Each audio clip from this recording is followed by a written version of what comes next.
And for more on the markets, let's bring in Yussef Gheriani, Director of Investment Operations at IHT Wealth Management. Yussef, there's relief there from the BOE, but is the message here that if financial markets take a turn for the worse, then the central banks will step in and help the markets? Do you think that's the interpretation that the markets are taking from this and that's causing this improved sentiment?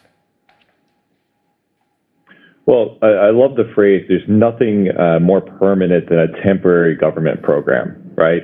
So the Bank of England says that this is going to be temporary. I don't think anybody believes that. This is the Bank of England saying that, hey, we pushed a little too hard and we're afraid that we might be breaking something.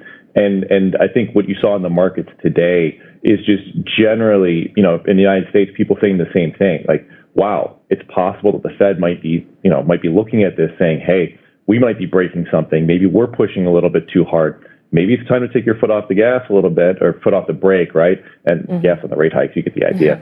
Point being, maybe it's time to take a pause and see what we've done, see what these rate hikes are going to do. Now, I don't think that's what's going to happen with the Fed, but any sign that the Fed's going to slow down and you're going to get some sort of relief rally, that's just what's going to happen, right?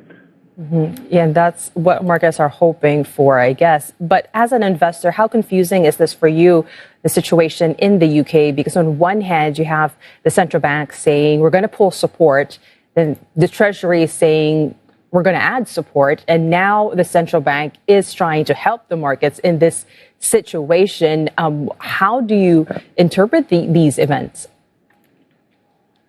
Well, the central bank, they're trying to stop inflation, but they can't break the economy, right? And when you see panic selling, when you see just, those yields go flying, that's going to put a lot of pressure on things like the pension funds, right? So the bank is stepping in to try to keep stability, because if you've got inflation and instability at the same time, that's like your worst case scenario, right?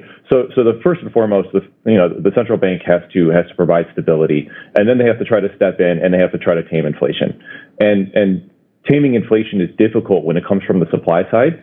And so I think part of the policy push that you're seeing out of the UK is to try to address some of the supply side problems that are amplifying inflation, because the central bank can really only try to crush demand. They can't address the supply issues, like, for example, housing, right? That's something that needs to be done through policy. So it's really difficult for the bank to try to tailor their response to an economy that's under such duress. But they're pivoting fast. They're trying to be agile. They're doing the best they can under a lot of pressure. So. And yeah, you mentioned earlier that you don't think this will happen in the U.S. You don't think the Fed will blink too soon. And could you just explain and expound on why the same won't be the case for the U.S.? Well, the Fed's just got a little bit more to work with, right? So as you mentioned earlier, the U.S. dollar, obviously it's been a wrecking ball all year, right? And it's great for Americans who want to take a vacation, but it's horrible for the rest of the world.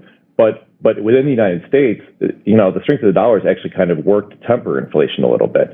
And the Fed has a little bit more leeway to try to fight inflation, right? Our labor markets are still pretty healthy. Corporate balance sheets are healthy. And so the Fed is looking at this and saying, we want to get Fed funds up above PCE. We don't want to take any chances, right? Because at the end of the day, the Fed wants to make sure inflation comes down, and they're willing to ruin the economy if they have to make sure that inflation comes down.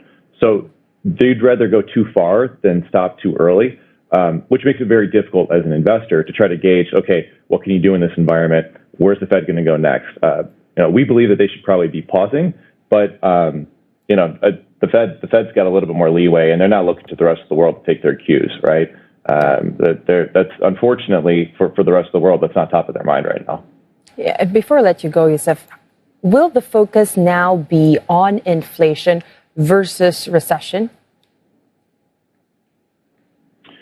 The focus is still on inflation. Recession concerns will definitely be coming to the fore, next year. But for now, the Fed is still squarely focused on inflation. And I don't think that's going to change until they start to see, several months in a row of core PCE trending downwards. At that point in time, maybe they'll start thinking about the economy as a whole again and about jobs.